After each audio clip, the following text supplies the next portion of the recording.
Henry's law के बाद, Henry's law में हमने क्या देखा था, हमने गैस लिक्विड सॉल्यूशन देखा था, ठीक है। उससे पहले हमने सॉल्युबिलिटी देखी थी, तो सॉल्युबिलिटी हमने सॉलिड लिक्विड सॉल्यूशंस की भी देखी थी। तो मैंने तुम्हें 3 तरीके के सॉल्यूशंस इसमें बताए थे, gas liquid solution, solid liquid solutions and liquid liquid solutions. तो जो अब आएगा that is part of liquid liquid solutions, ठीक है। तो ये पर्टिकुलर कॉन्सेप्ट है वेपर प्रेशर का, वेपर प्रेशर, ठीक है। This is part of liquid liquid solutions. हालांकि ऐसा नहीं है कि अगर सॉलिड लिक्विड सॉल्यूशन होगा तो उसमें कोई वेपर प्रेशर नहीं होगा, उसमें भी वेपर प्रेशर होता है, ठीक है। लेकिन ये बेसिक है, जब तक कि हम लिक्विड का वेपर प्रेशर डिफाइन नहीं करेंगे तो हम लिक्विड लिक्विड के जो सॉल्यूशन है उसका वेपर प्रेशर को डिफाइन नहीं कर पाएंगे। तो वेपर प्रेशर क्या है, इसको समझने के लिए let us do an experiment, ठीक है जी। मान लो मेरे पास एक ऐसा कंटेनर है और ये खुला हुआ है ना, और मैंने इसमें कोई liquid A, pure liquid A डाला हुआ है, ठीक है जी, ओके। अच्छा, अब मैं इस क्या करता हूं कि इस लिक्विड को, इस या इस कंटेनर को कुछ समय के लिए छोड़ देता हूं, कुछ समय के लिए छोड़ देता हूं, ठीक है। जब छोड़ने से पहले मैंने इसका जो मास लिया था, मतलब इसको वे किया था इस लिक्विड को, दैट वाज W ग्राम्स, ठीक है जी। अब छोड़ा, 2 घंटे के लिए छोड़ दिया, ठीक। उसके बाद फिर मैं वापस आया और फिर मैंने इसका वेट लिया, it came out to be equal to W dash grams, ठीक है, गॉट इट।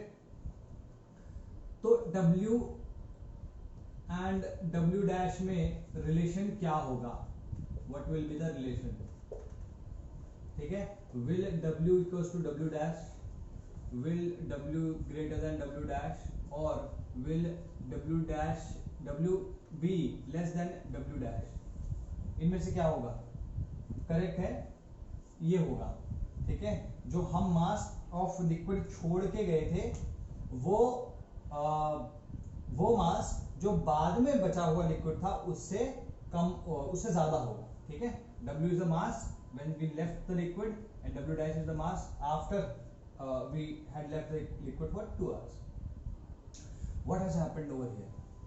ठीक है, ये पता होगा कि उसमें से कुछ लिक्विड चला गया होगा, हाउ डिड इट गो, ठीक है। तो जो प्रोसेस होता है, जो फिनोमिना होता है जिसके थ्रू ये जाता है, उस फिनोमिना को हम इवेपोरेशन कहते हैं, ठीक है। तो इवेपोरेशन कैसे हो रहा होगा उसको देखते हैं, ठीक। ये तुम्हारा बल्ब का मॉलिक्यूल है, इसमें अगर तुम ध्यान से देखो तो इसमें हर तरफ से फोर्स लग रहा होगा, क्योंकि लिक्विड के मॉलिक्यूल्स के बीच में, लिक्विड लिक्विड प्योर लिक्विड है, उनके मॉलिक्यूल्स के बीच में फोर्स की बात हो रही है। तो इसका मतलब क्या हुआ, इस सारे के सारे फोर्सेस इक्वल होंगे। तो तुम अगर ध्यान से देखो तो इसमें जो टोटल फोर्सेस लग रहे होंगे सब जगह से, वो न्यूट्रल होगा, मतलब टोटल जो फोर्स लग रहा होगा इस पे वो न्यूट्रल होगा, बैलेंस्ड होगा, जीरो होगा, ठीक। अच्छा, अब अगर हम बात करें molecules on the surface, molecules on the surface, अब मैं सरफेस के मॉलिक्यूल्स की बात करता हूं तो यहां पे क्या हो रहा होगा, यहां पे अगर तुम देखो इस मॉलिक्यूल्स में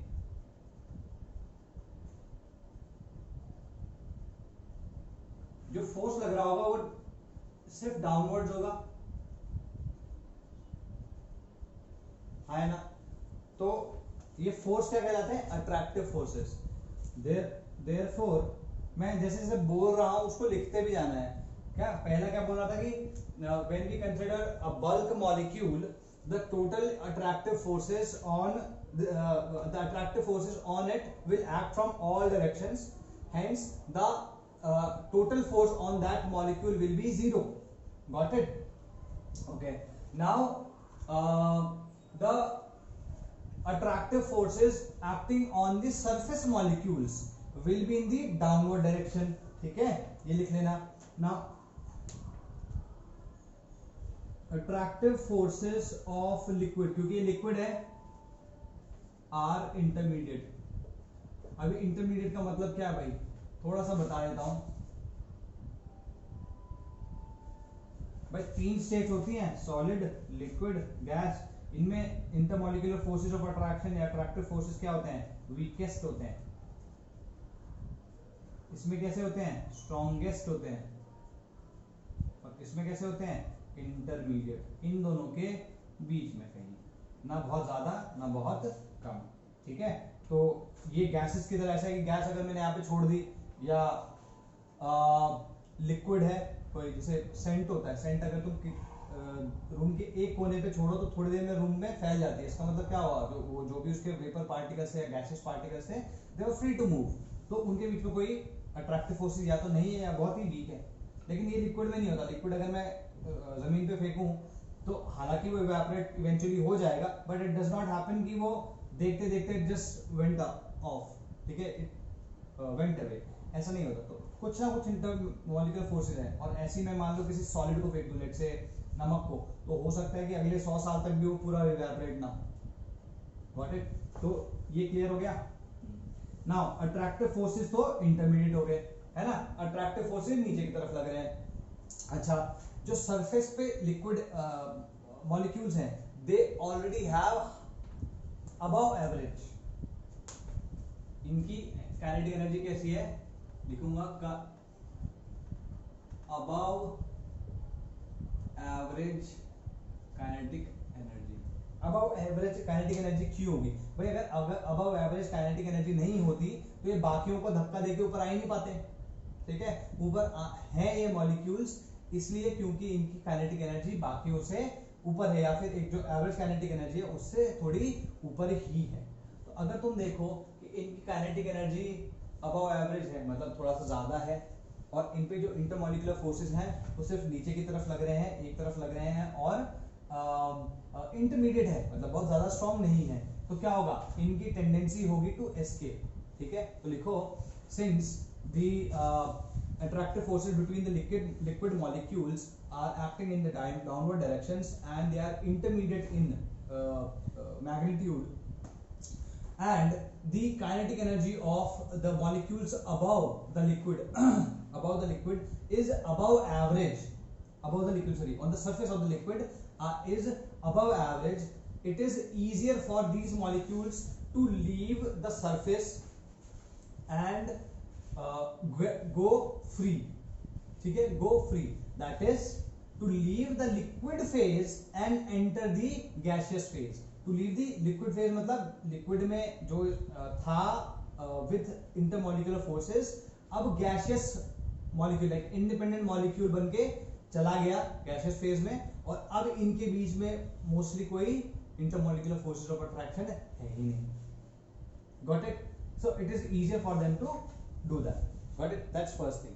Second thing is only molecules on the surface of the liquid will be able to do this. ये लिखना जरूरी है, ये भी लिख लेना.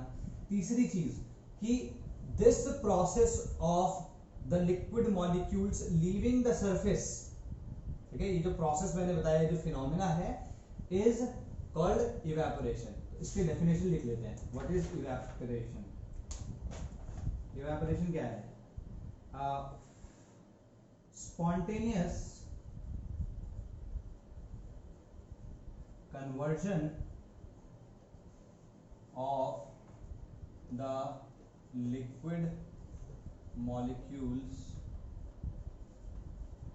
on the surface of the liquid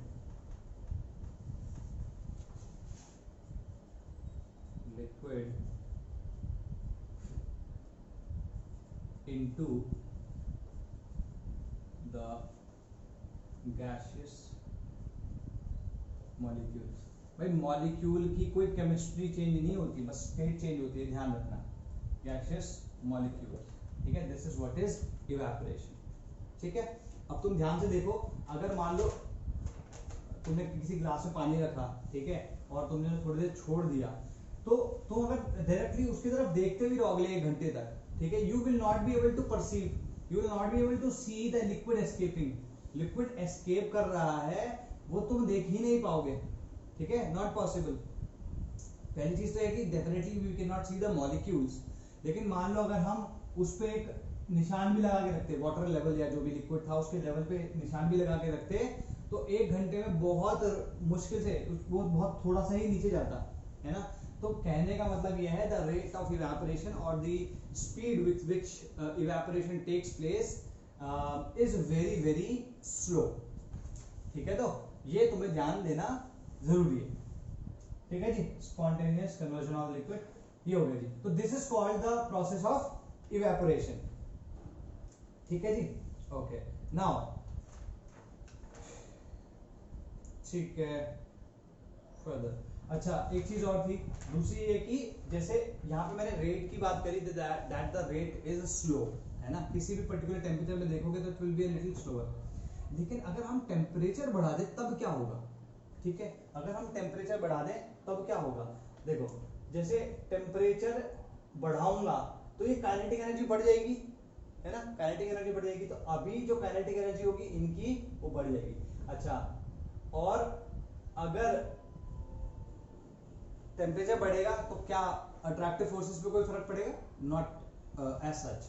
तो अट्रैक्टिव फोर्सेस एक ही लेवल पे रहे हैं लेकिन काइनेटिक एनर्जी बढ़ गई है, तो इट विल बिकम या मोर number of particles, more number of air molecules will have sufficient energy to leave the surface and go into the vapor phase, ठीक है।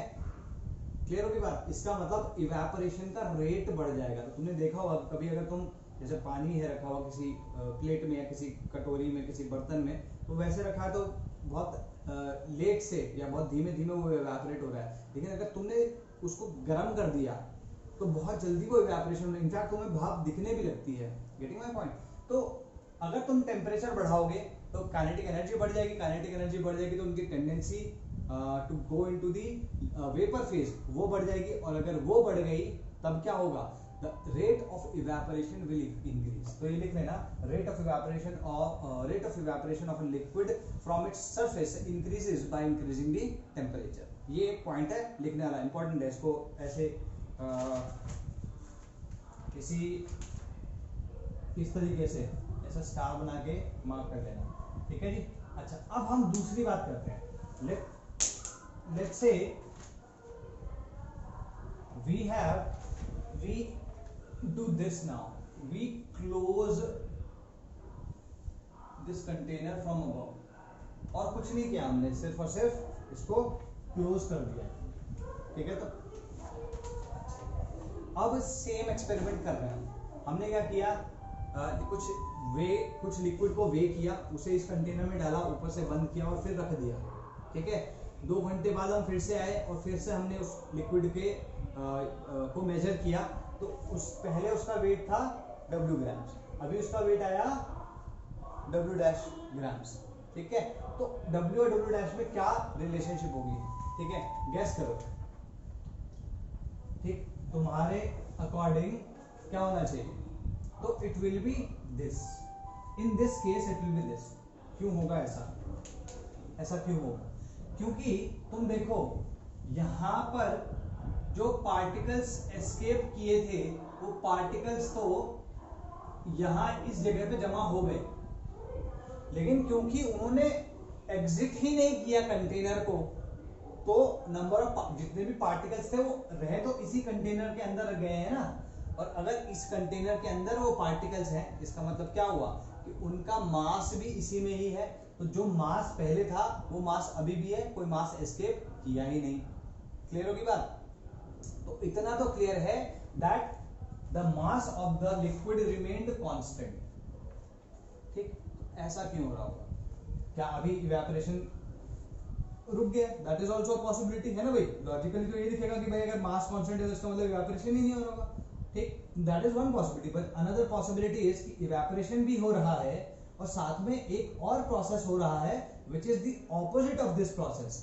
इवेपोरेशन में क्या हुआ, इवेपोरेशन में liquid is getting converted into gas, ठीक है।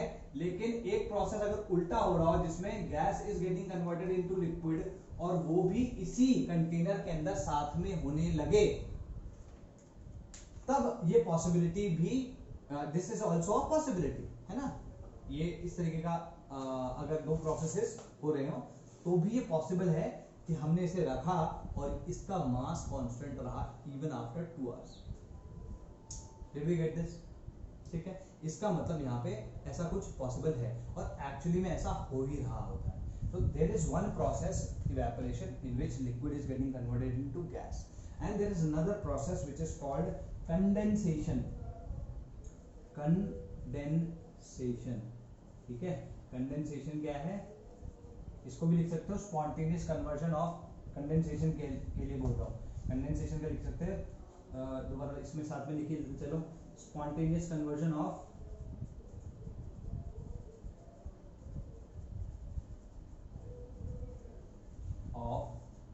the gaseous molecules of A into liquid molecules.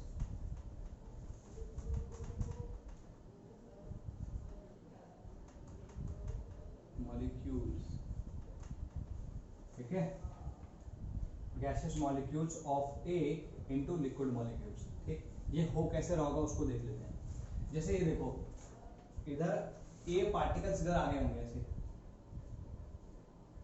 यहाँ कहीं A पार्टिकल्स आ गए होंगे सारे, ठीक है। तो अब क्या है, जब A पार्टिकल्स गैसियस फॉर्म में आ चुके हैं तो they will obey the kinetic theory of gases, क्योंकि they are behaving like gases. तो काइनेटिक थ्योरी ऑफ गैसेस के बेसिस पे क्या है, that all these they keep moving in random directions with random velocities, ठीक है, and they keep colliding with each other as well as the walls of the container.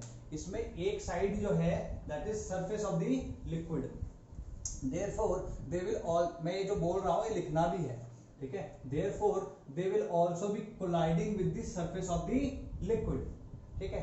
some of them might not have enough energy to penetrate the surface, they might bounce off the surface of the liquid, ठीक है। some might have enough energy to penetrate the surface and get into the liquid again. These are the molecules which are getting converted from gaseous phase into liquid phase, ठीक है। तो ये process समझ में आ रहा है, एक प्रोसेस से तो ये लिक्विड से गैस में जा रहा है और एक प्रोसेस से गैस से लिक्विड में आ रहा है, ठीक है। तो these two are opposing forces, ठीक है, and have different rates, ठीक है जी। तो इसमें हम क्या करेंगे, ओके, ठीक। तो ये चीज क्लियर हो गई कि भाई ये दोनों के दोनों प्रोसेसेस हो रहे होंगे। अब क्या हो रहा होगा इसमें, इसे समझने के लिए एक छोटी सी चीज देखो कि जैसे मान लो तुम एक बॉटल को रखते हो, ठीक है। तो बॉटल को, जैसे बिस्लरी की बॉटल, तुमने थोड़ा पानी पिया उसको रख दिया, ठीक है, and after even like for example you came after a day, तो you see water droplets on the inner walls of that bottle. वो क्यों होता है, क्योंकि कंडेंसेशन हो चुका है। वो ऐसा वाला कंडेंसेशन नहीं कि ये वाले के इस सरफेस के अंदर गए, कुछ दीवार से टकराए और उससे भी स्टिक कर जाते हैं। तो अगर ऐसा भी हो रहा है तो हम उसको कंडेंसेशन ही कहेंगे, ठीक है जी। Okay, so we can write this now, इसको हट मिटा देते हैं। अब हम लिख सकते हैं कि यहाँ क्या हो रहा है। यहाँ पर दो प्रोसेसेस हो रहे हैं, वन इज इवेपोरेशन, ठीक है, which is liquid to gas, ठीक है, और दिस इज, यूं कह सकते हैं ये फॉरवर्ड प्रोसेस कह लो इसको, फॉरवर्ड प्रोसेस, ठीक है। इसमें तुम ऐसे लिख सकते हो, a liquid is getting converted into a gas, ठीक है जी। And the other process is condensation, ठीक है जी, condensation, gas to liquid. This is the backward or reverse process, backward or reverse process, ठीक है जी। इसको तुम लिख सकते हो a gas is getting converted into a liquid, ठीक है। तो दोनों एक दूसरे के अपोजिंग फोर्सेस है और दोनों के दोनों स्पॉन्टेनियस होते हैं, दोनों के दोनों स्पॉन्टेनियस प्रोसेसेस हैं, स्पॉन्टेनियस, इसकी स्पेलिंग पूरी लिख लेते हैं, SPONTANEOUS, स्पॉन्टेनियस प्रोसेसेस है। स्पॉन्टेनियस का मतलब क्या हुआ, जो स्वतः खुद से हो जाए। मतलब जैसे अगर तुमने जो ग्लास हमने या जो कंटेनर हमने खुला छोड़ा था, उसमें से जो लिक्विड एस्केप कर रहा था, उसके लिए किसी को जाके मेहनत तो नहीं करनी पड़ी, हमने कुछ काम तो नहीं किया, we just left it and it happened, it just kept happening, so it happened by on its own, happened on its own, that process is called spontaneous process। ठीक है जी, तो ये क्लियर हुआ, ठीक है। Okay, now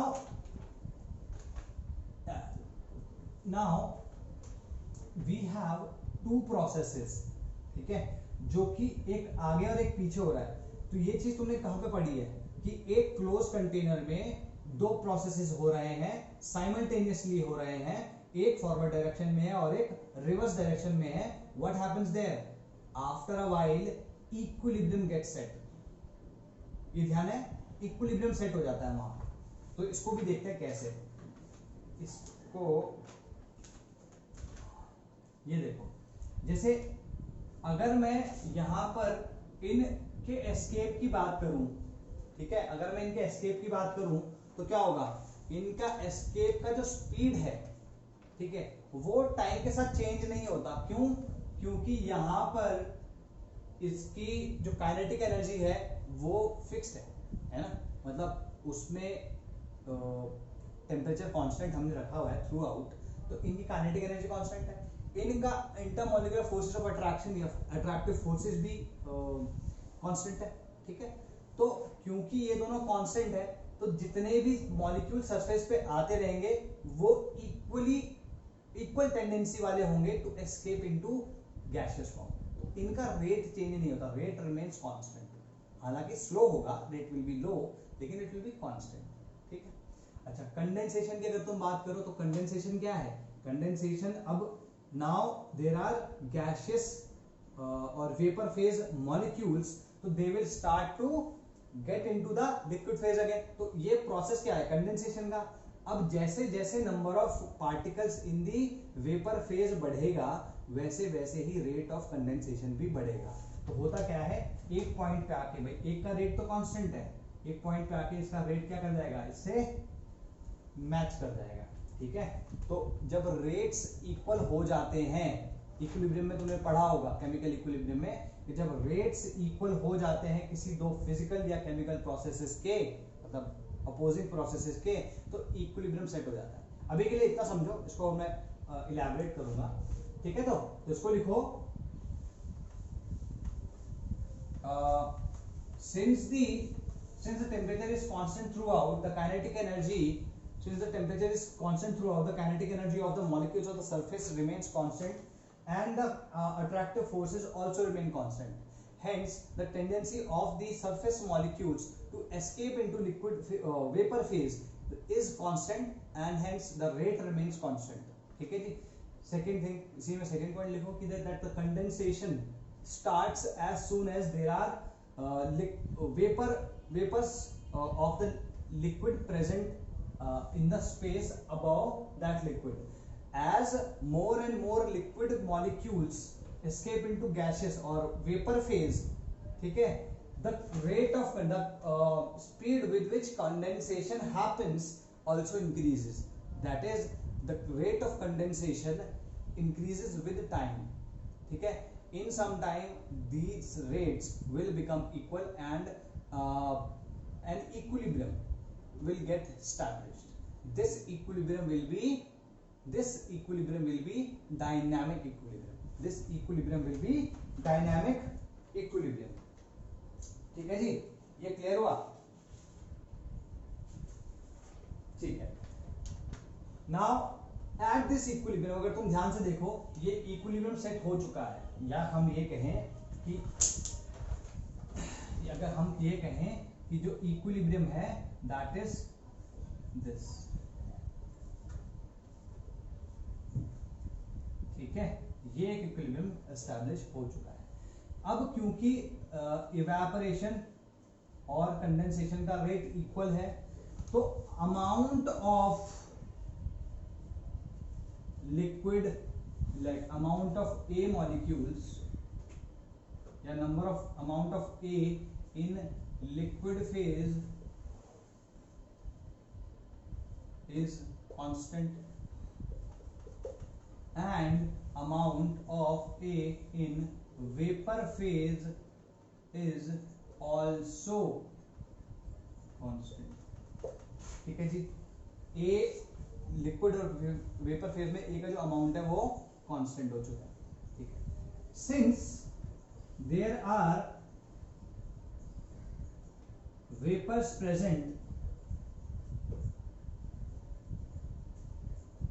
they must be, भाई अगर vapours present होंगे तो वो कुछ प्रेशर तो एक्सर्ट कर ही रहे होंगे ना वॉल्स ऑफ द कंटेनर और लिक्विड सरफेस पे। तो जो ये प्रेशर है of these they must be exerting some pressure on the liquid surface. This pressure of the vapors at equilibrium is called vapor pressure। ठीक है, तो ये जो इन वेपर्स का प्रेशर आया है on the surface of the liquid at equilibrium, ध्यान रखना एट इक्विलिब्रियम, इस प्रेशर को हम वेपर प्रेशर कहते हैं। ठीक है जी, तो this is what is called vapour pressure. ठीक है, ओके नाउ ठीक,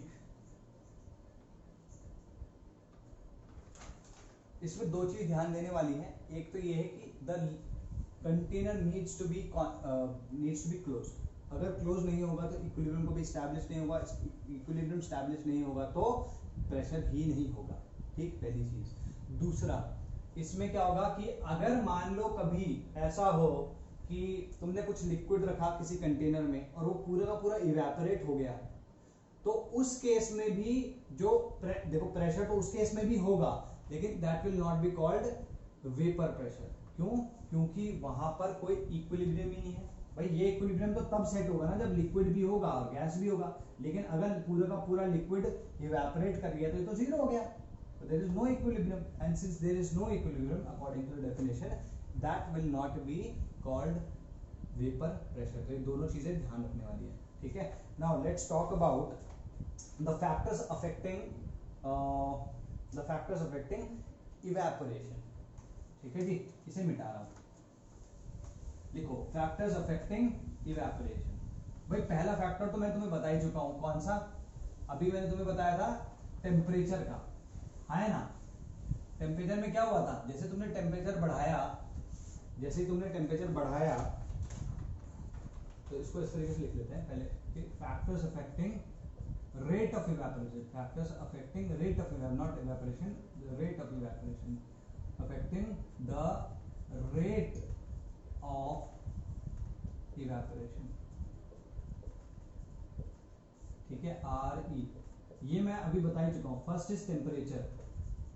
ठीक है, तो as temperature increases the rate of evaporation increases, और ये तुमको समझ में भी आ गया, सिंपल सा है ना भाई। दोबारा बता रहा हूं, अगर तुम टेम्परेचर बढ़ाओगे तो एवरेज काइनेटिक एनर्जी जो है सरफेस मॉलिक्यूल्स की वो बढ़ जाएगी, since attractive forces are constant, then that means the tendency of the surface molecules will increase to get into the vapor phase। ठीक, that will increase the rate of evaporation of these molecules, liquid molecules। ठीक है जी। second is nature of liquid, nature of liquid। अगर तुम ध्यान से देखो तो RE किसके, भाई नेचर से मतलब क्या है यहाँ पे? नेचर से मतलब ये है कि उन लिक्विड्स के बीच में अट्रैक्टिव फोर्सेस कैसे हैं। कुछ विस्कस, जैसे शहद की बात करो, ठीक है, शहद बहुत ही विस्कस लिक्विड है, उसको अगर तुम रखोगे तो हो सकता है, लिटरली हो सकता है कि अगले 100 साल तक पूरा का पूरा इवेपोरेट ना हो, ठीक। लेकिन अगर तुम ऐसे पेट्रोल रख देते हो, है ना, पेट्रोल को पता है ना तुमको कि उसको बंद करके रखना पड़ता है, अगर तुम उसको खोलोगे तो it will evaporate in some time, like not much, it won't take much time for it to evaporate completely. तो अगर हम देखें इसमें वॉलेटाइलिटी की बात हो रही है, तो जो जो विस्कस लिक्विड है वो विस्कस इसलिए क्योंकि उनके बीच में अट्रैक्टिव फोर्सेस ज्यादा हैं, तो स्ट्रॉन्ग अट्रैक्टिव फोर्सेस होंगे, ठीक, तो उनका इवेपोरेट होने का जो टेंडेंसी है, जो रेट है वो कम रहेगा। अगर वीक, जैसे पेट्रोल की मैंने बात करी, जैसे अगर उनके बीच में अट्रैक्टिव फोर्सेस वीक हैं, उनकी टेंडेंसी इवेपोरेट करने की ज्यादा होगी। तो इस हिसाब से हमें क्या पता चलता है, that it is inversely proportional to the attractive forces between the liquid molecules. ठीक है जी, ठीक है। Third is surface area, surface area of the liquid, ठीक है, surface area of the liquid. देखो अगर मान लो एक ग्लास में तुम पानी रखते हो 100 ग्राम, ठीक है, तो हो सकता है उसको पूरा का पूरा एवेपोरेट होने में इस टेम्परेचर में लेट्स से 1 हफ्ता लग जाए। लेकिन अगर वही पानी मैं फर्श पे गिरा दूं, ठीक है, थोड़ा लंबा स्प्लैश मार दूं, तो हो सकता है कि अगले 1 दिन के अंदर ही वो इवेपोरेट हो जाए। तो इतना तो तुमने ऑब्जर्व किया ही होगा, है कि नहीं। तो इसका मतलब क्या हुआ, that because of the surface which is expose to the atmosphere, है ना, वो लार्ज है सेकेंड केस में, तो इवेपोरेशन का जो रेट है वो उस वाले केस में ज्यादा। भाई सिंपल सी बात है, जितने ज्यादा मॉलिक्यूल सरफेस पे होंगे उतनी ही ज्यादा काइनेटिक एनर्जी वाले मॉलिक्यूल्स होंगे और उतनी ही जल्दी वो एस्केप कर पाएंगे, ठीक है। And the fourth one is, तो इसमें लिख सकते हो R E is directly proportional to surface area of liquid, ठीक है। और जो फोर्थ है दैट इज ड्राई एयर या फ्लो ऑफ ड्राई एयर कह लो, flow of dry air on the liquid surface, ठीक है, flow of dry air on the liquid surface, ठीक है, ओवर द लिक्विड सरफेस। तो इसको तुम देखो, देखो ड्राई एयर क्या होती है, जिसमें वो मॉइस्चर नहीं होता है, ठीक है। अब जिस एयर में मॉइस्चर नहीं है तो उसकी टेंडेंसी उतनी ज्यादा होगी मॉइस्चर को एब्जॉर्ब करने की, ठीक है। ये हम पानी के केस में भी कह सकते हैं, हो सकता है औरों के केस में उतना ना हो, बट उसकी टेंडेंसी वाटर को, मॉइस्चर को एब्जॉर्ब करने की उतनी ही ज्यादा होगी। अगर मान लो मैं ऐसा करता हूँ कि जो सरफेस हमने रखा हुआ है ना, जैसे ओपन कंटेनर था, उसके सरफेस के ऊपर से मैं ड्राई एयर का फ्लो करवा देता हूँ, तो जो उसके ऊपर थोड़ी थोड़ी देर में जो उसके उस लिक्विड के ऊपर पे गैसियस मॉलिक्यूल्स आ पा रहे हैं, वो सारे के सारे तो वो ड्राई एयर एब्जॉर्ब कर ले रही है, तो क्या होगा, उसका रेट जो होगा अभी हाई हो जाएगा।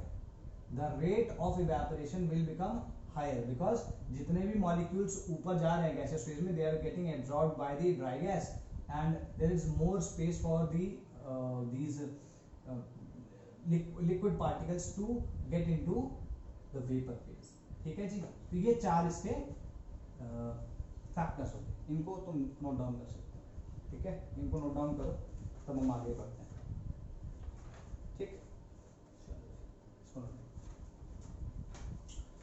ओके, नेक्स्ट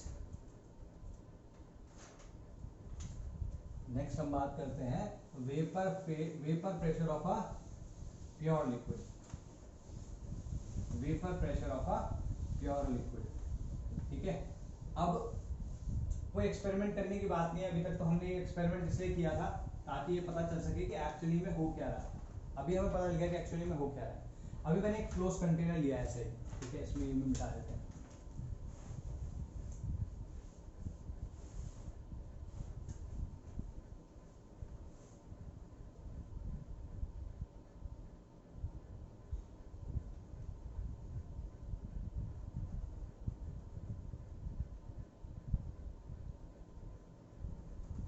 ठीक है, चलिए अब लिख लेना वेपर प्रेशर ऑफ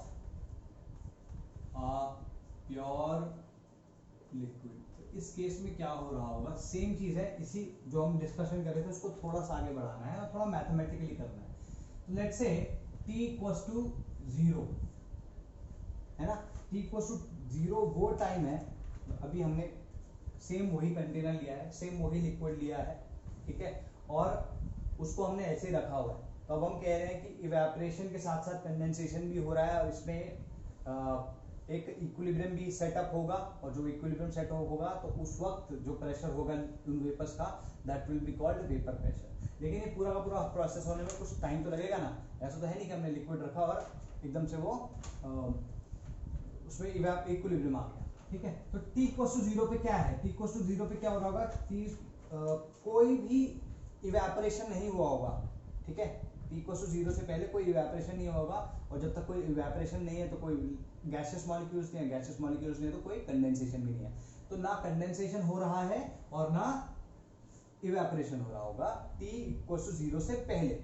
लेकिन जैसे t इक्वल्स टू 0 कौन सा पॉइंट है, जैसे हमने इस लिक्विड को रखा और इस जगह पे लिक्विड के कोई भी मॉलिक्यूल्स नहीं है, उस मोमेंट को हम कह रहे हैं t इक्वल्स टू 0। लेकिन क्योंकि हमने लिक्विड रखा है तो उस मोमेंट पे इवेपोरेट होने के लिए मॉलिक्यूल्स तो है, तो इवेपोरेशन हो रहा होगा। हम कह सकते हैं कि t इक्वल्स टू 0 पे ओनली लिक्विड इज प्रेजेंट, ठीक है, ओनली लिक्विड इज प्रेजेंट। ये क्लियर होगी बात। Therefore only evaporation is taking place, आया ना, only evaporation is taking place। Are we clear? तो इस पर्टिकुलर पॉइंट पे सिर्फ और सिर्फ इवेपोरेशन हो रहा है। अगर मैं इसमें RE की बात करूं तो क्या होगा, मैक्सिमम होगा। क्यों, क्योंकि इस पर्टिकुलर पॉइंट पे the space available for the liquid molecules to escape into is maximum. भाई बाद में तो क्या होगा, थोड़े और मॉलिक्यूल्स भी इसी लिक्विड के होंगे वहां पे, गॉट इट, ठीक है जी। अच्छा RC की बात करें, भाई कंडेंसेशन तो हो ही नहीं रहा तो RC 0 होगा, ठीक है। अच्छा T इक्वल्स टू T मतलब कुछ सेकेंडों बाद या कुछ मोमेंट्स लेटर, ठीक है, अभी क्या हो चुका है, थोड़ा इवेपोरेशन ऑलरेडी हो चुका है, थोड़े से liquid molecules already gaseous molecules या वेपर फेज में जा चुके हैं। इसका मतलब यहाँ पे कुछ ना कुछ मॉलिक्यूल्स ऑलरेडी गैसियस फेज में हैं। इसका मतलब condensation will also take place, ठीक है। तो यहाँ पे हम कहेंगे लिक्विड एंड गैस या वेपर्स कह लो, liquid and vapours both are present, तो दोनों के दोनों प्रेजेंट हैं, तो इसका मतलब evaporation and condensation both are taking place, ठीक है। लेकिन क्योंकि इवेपोरेशन का जो रेट है वो हाई होगा, बिकॉज अभी भी the number of particles which has a tendency to escape is large, लेकिन RC जो होगा वो बहुत ही स्मॉल होगा, क्योंकि number of particles which are in the gaseous or the vapor phase is small. That means we can say RE is greater than RC. ये clear है। अच्छा अब होगा क्या कि इसको इस तरीके से देखो, ये तो तुम्हारा RE का रेट है, भाई रेट ऑफ इवेपोरेशन तो कांस्टेंट है थ्रू आउट, ये तो मैंने पहले भी बताया था, ठीक है। भाई टेम्परेचर सेम रहेगा तो ये पार्टिकल्स और सरफेस एरिया सेम रहेगा तो पार्टिकल्स काइनेटिक एनर्जी, जो एवरेज काइनेटिक एनर्जी है वो अबव एवरेज रहेगी, इनकी काइनेटिक एनर्जी अबव एवरेज रहेगी, और विद टेम्परेचर कांस्टेंट भी रहेगी, ठीक है। अट्रैक्टिव फोर्सेस जो है वो भी कांस्टेंट रहेंगे, तो इनकी टेंडेंसी जो रहेगी थ्रू आउट कांस्टेंट रहेगी, तो इस वजह से इनका रेट ऑफ इवेपोरेशन कांस्टेंट रहेगा। यहाँ पे हमने रेट को प्लॉट किया। अच्छा ये RC इक्वल्स टू 0, RC थोड़ा सा है तो RC जैसे वेरी करेगा वो it will be somewhat like this, ठीक है। तो जो मैं बताना चाह रहा हूँ कि with time RE will remain constant, लेकिन क्योंकि RC इंक्रीज कर रहा है तो एक पॉइंट के बाद आके वो मिल जाएगा उसको, that means at that point RE will become equal to RC, ठीक है। तो ये टाइम कौन सा हो गया, t इक्वल्स टू 0, ये कौन सा टाइम हो गया, t equals to t, any time between 0 and equilibrium is t equals to T, और ये क्या हो जाएगा, T equals to T equilibrium, ठीक है, T equals to T equilibrium, ये तुम्हारा प्रोसेस होगा। तो इस पॉइंट पे आते हैं इक्विलिब्रियम सेट हो गया। अगर इक्विलिब्रियम सेट हुआ है तो इसको क्या बोलेंगे, T equals to T equilibrium. यहाँ पे क्या होगा, लिक्विड भी होगा एंड गैस या गैस नहीं, vapours,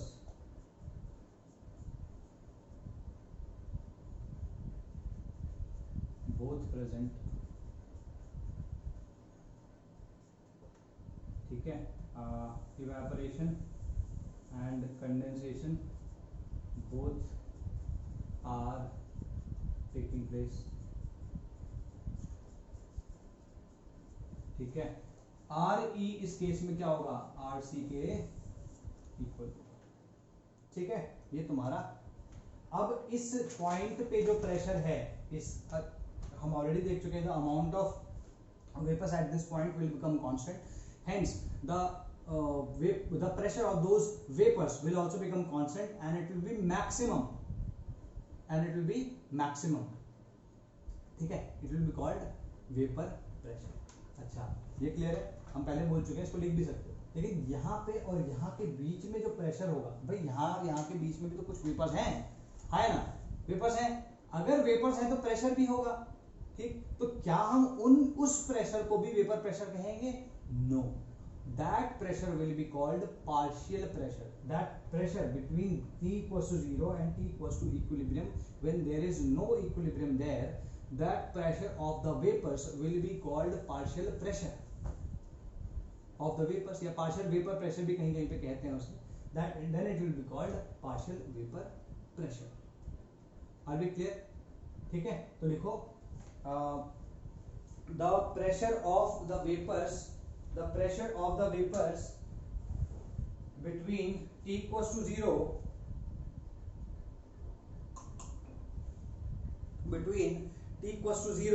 and T equals to T equilibrium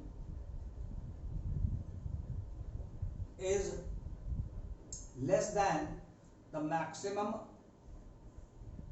pressure of the vapors, bracket में लिख लेना वेपर प्रेशर, ठीक है, is less than the maximum pressure of the vapors, bracket में देना vapor pressure, and is called partial vapor pressure।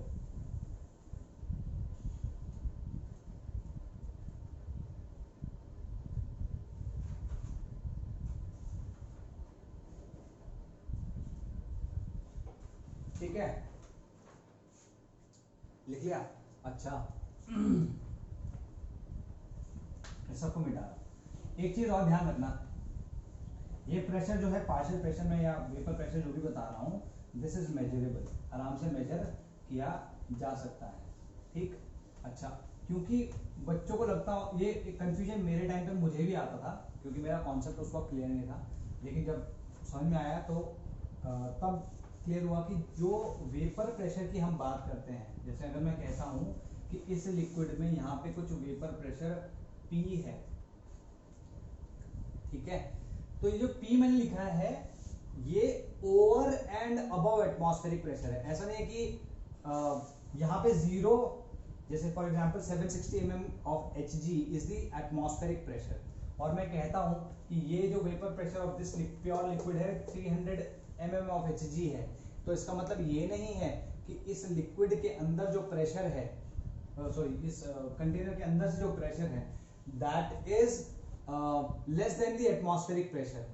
Otherwise क्या होता, ये कंटेनर क्या करता, कंटेनर पिचक जाता, गेटिंग माय पॉइंट, कंटेनर पिचक जाता, ठीक है। जैसे अगर तुम कोल्ड ड्रिंक की बात करो, कोल्ड ड्रिंक्स में क्या है, कोल्ड ड्रिंक में गैस या मान लो किसी जो पेट जार होता है उसमें बंद है, तो अगर तुम उसे थोड़ी देर भी बाहर रखो तो वो बॉटल बहुत ज्यादा टाइट हो जाती है। क्यों? क्योंकि उसके अंदर का जो गैस है या उसके अंदर के जो लिक्विड्स हैं they have evaporated and form vapours, और उन वेपर्स का जो प्रेशर है that is pushing the walls of that bottle out, ठीक है।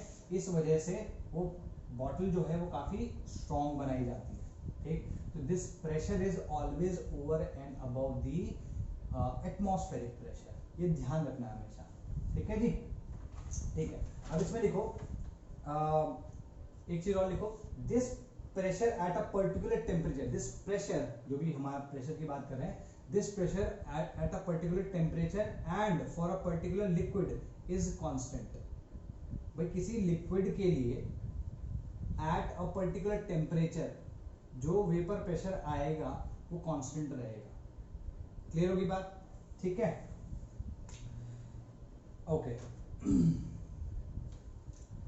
तीसरी चीज लिखो, the value of vapour pressure is given in the question. ये कभी याद करने की या तुम्हें वहां पे कोई कैलकुलेट करने के लिए नहीं बोलेगा, ये हमेशा दी होगी।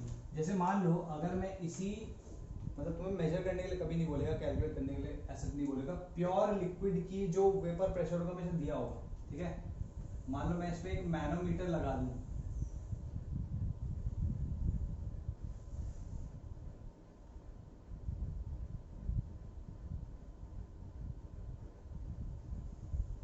अगर मैं इस पे एक मैनोमीटर लगा दूं और यहाँ पे पानी भरा है, तो ये जो प्रेशर है तुम्हारा क्या होता है, ये height of the column is h, rho is the density of the liquid, ठीक है। ये जो लिक्विड इसमें है, ये वाला नहीं, ये लिक्विड कोई और भी हो सकता है, into g into h, this is your partial, sorry this is your vapour pressure, ठीक है। अगर हम इसको कैलकुलेट करने पे आए ही तो, ठीक है जी। अच्छा ठीक, अगर ये A लिक्विड है, ये चौथा पॉइंट है, अगर ये A लिक्विड है, ठीक है, तो इसको, इस वेपर प्रेशर को हम एक्वस टेंशन भी कह सकते हैं, तो ये ध्यान रखना है, ठीक है। अगर लिक्विड वाटर है तो ये वेपर प्रेशर जो होगा वो एक्वस टेंशन के नाम से भी जाना जाएगा, ठीक है। तो okay, now that we have, अब फैक्टर्स की बात कर लेते हैं। देखो भाई, एसेंशियली हमारे पास ये एक इक्विलिब्रियम सेट हो गया है ना, ठीक है। तो अगर मैं इसी का केपी लिखूं, केपी याद है केविन पीटरसन ने, KP is equilibrium constant in terms of partial pressures, याद होगा केमिकल इक्विलिब्रियम में हमने केसी और केपी पढ़ा था, ये वो केपी है।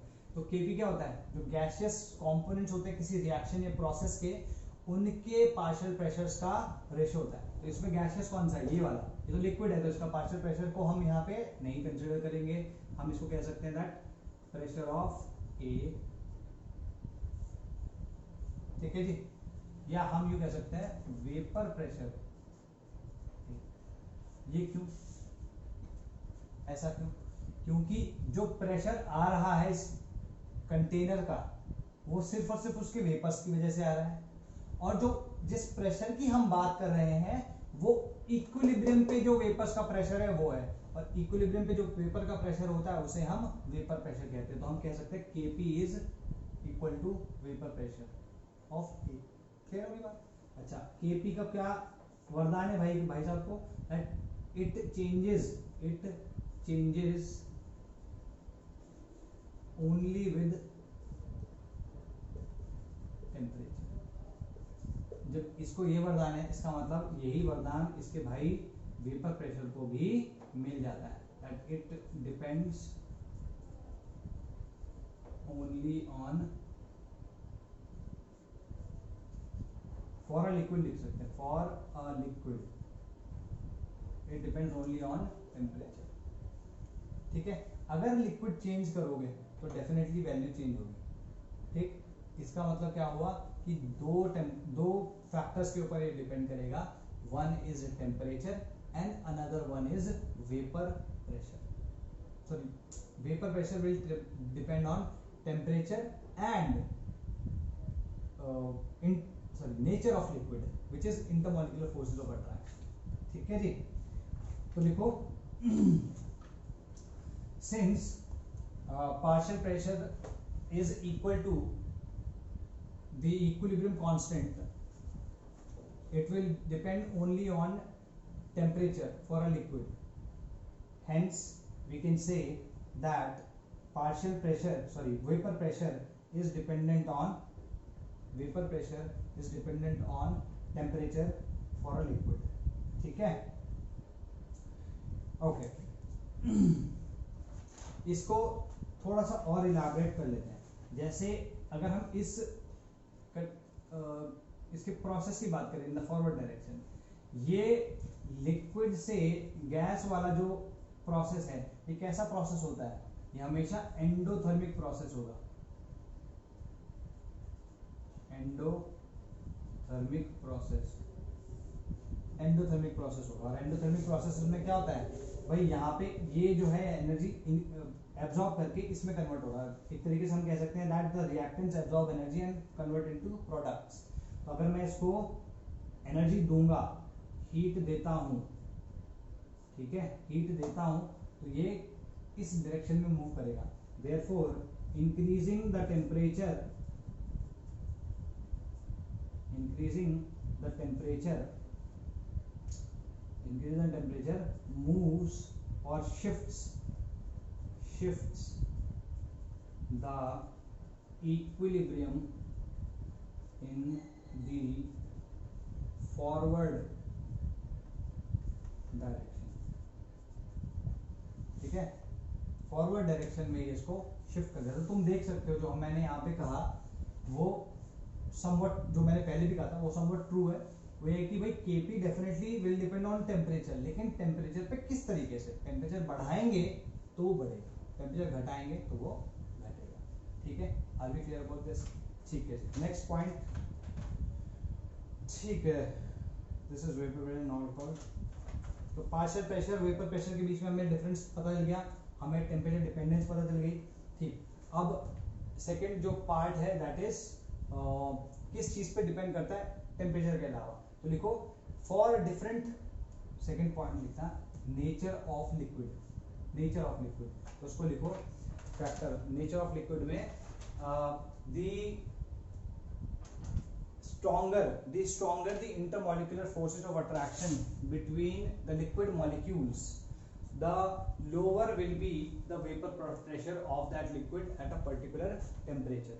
तो अगर मैं तीन लिक्विड्स को कंपेयर करता हूं ए, बी और सी, ठीक है, इसके जो इंटर अट्रैक्टिव फोर्सेस है वो x के इक्वल है, इसके 2x के इक्वल है और इसके 5x के इक्वल है, ठीक है। तो इसमें सबसे ज्यादा और टेम्परेचर मान लो T है, T पे इस लिक्विड को मैंने लिया, इसमें एक इक्विलिब्रियम शिफ्ट एस्टैब्लिश हो गया, B लिक्विड को लिया इसमें एस्टैब्लिश हो गया, C लिक्विड को लिया इसमें एस्टैब्लिश हो गया। तो T टेम्परेचर पे किसका वेपर प्रेशर सबसे ज्यादा होगा, सबसे मतलब इनके वेपर प्रेशर को देता हूं तो इंक्रीजिंग या डिक्रीजिंग ऑर्डर में हम इसको कहते हैं अरेंज कर सकते हैं। इसका अगर वेपर प्रेशर P आ रहा है, PA आ रहा है, इसका प्रेशर PB आ रहा है और इसका प्रेशर PC आ रहा है, तो हम कह सकते हैं that PA will be greater than PB will be greater than PC। Qualitatively हम हमेशा ये बता सकते हैं। तो ये दो फैक्टर्स हैं जिनके ऊपर ये डिपेंड करता है, ठीक है। अच्छा, किन फैक्टर्स के ऊपर डिपेंड नहीं करता है, ठीक है, किन फैक्टर्स के ऊपर डिपेंड नहीं करता है? एक तो तुम्हारा surface area of the liquid, ठीक, सरफेस एरिया कितना भी बड़ा ले लो, ठीक, तुम्हारा वेपर प्रेशर सेम रहेगा। रेट ऑफ इवेपोरेशन डिपेंड करता था, याद रखना, rate of evaporation depends on the surface area of the liquid but vapour pressure does not, पहली चीज।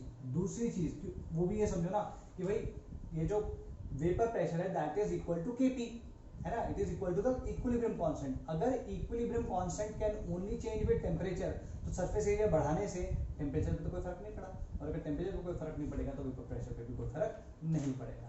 Same way if you increase the volume of the liquid, ठीक है, same way if you increase the not volume of the liquid, volume of the container, volume of the container भी अगर तुम बढ़ा देते हो तो भी वेपर प्रेशर चेंज नहीं होगा। तो किसी लिक्विड को तुम 5 लीटर के कंटेनर में रखते हो या फिर सेकंड केस में 10 लीटर से कंटेनर में रखते हो, तो the vapour pressure in both of them of the same liquid at the same temperature will be the same। तीसरा, अगर शेप और साइज अगर तुम चेंज कर देते हो, जैसे अगर तुमने एक गोला लिया, स्फेरिकल तुम्हारा कंटेनर है और वैसे ही स्फेरिकल तुम्हारा एक बड़ा कंटेनर है, तो भी कोई फर्क नहीं पड़ेगा।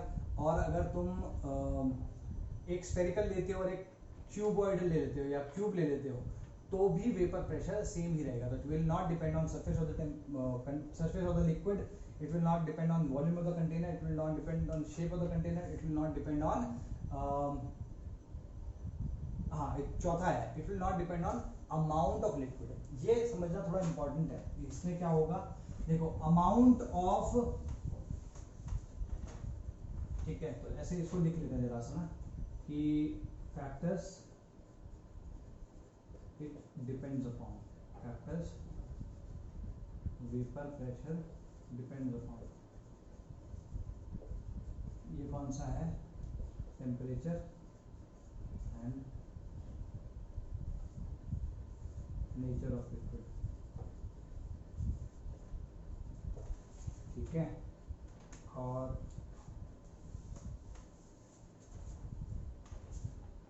Factors it does not depend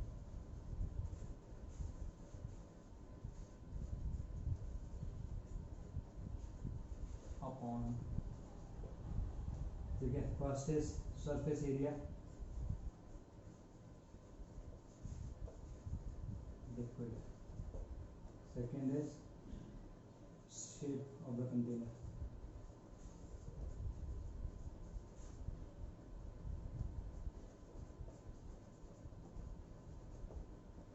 third is volume of the container.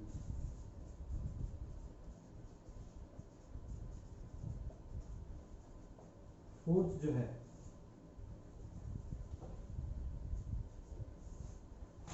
जो है, that is amount of liquid. Amount of liquid भी कैसे डिपेंड नहीं करेगा.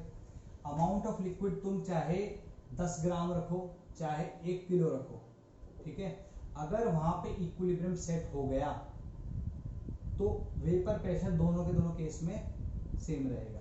ठीक है, अगर इक्विलिब्रियम सेट नहीं हुआ,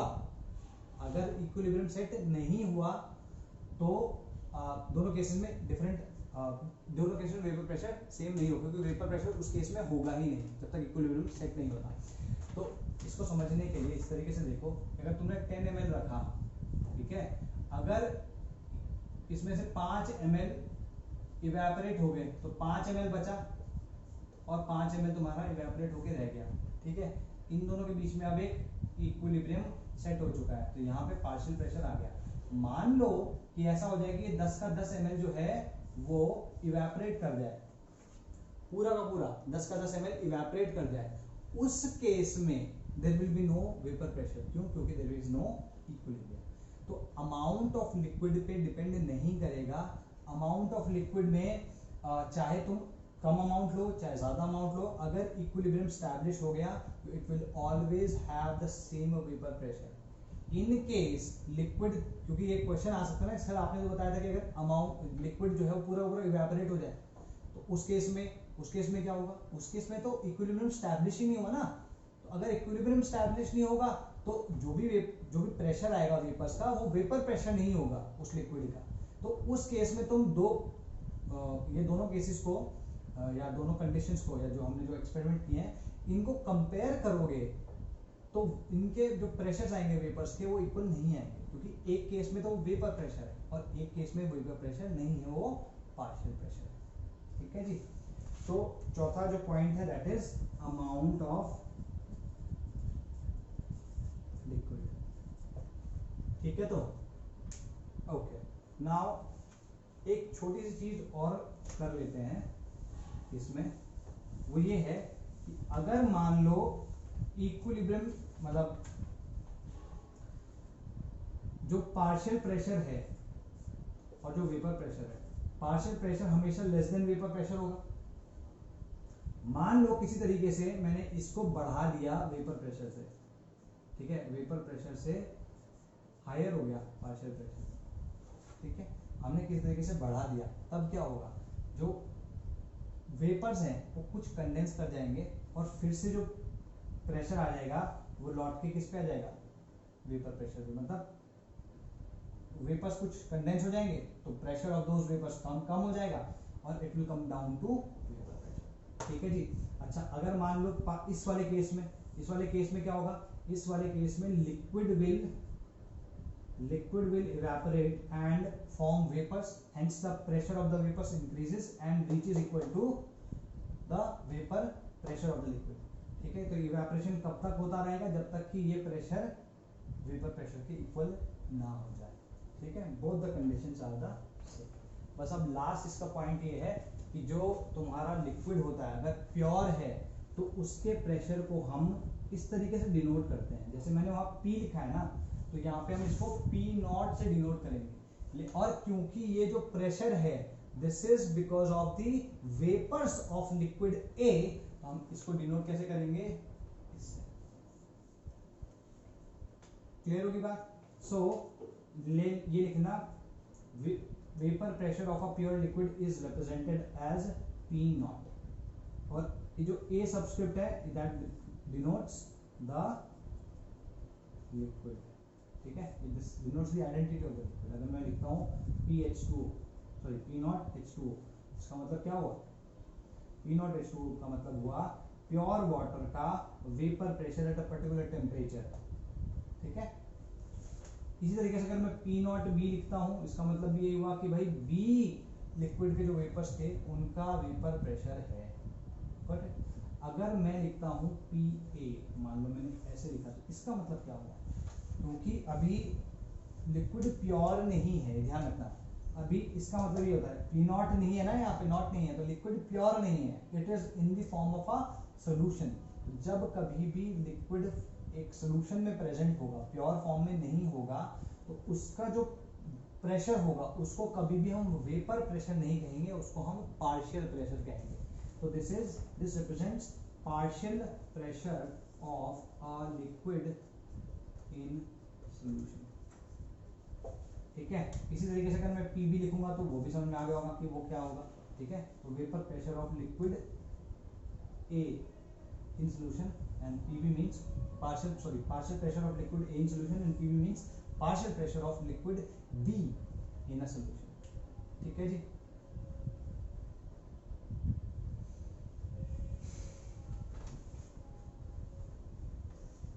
ठीक है, और ये हमेशा गिवन हो गए, ध्यान रखना. These always will be given. ये तुम्हें कैलकुलेट करने के लिए बोला जा सकता है, और इसे कैलकुलेट करने के लिए एक लॉ है राउल्स लॉ, वो हम कर पढ़ेंगे.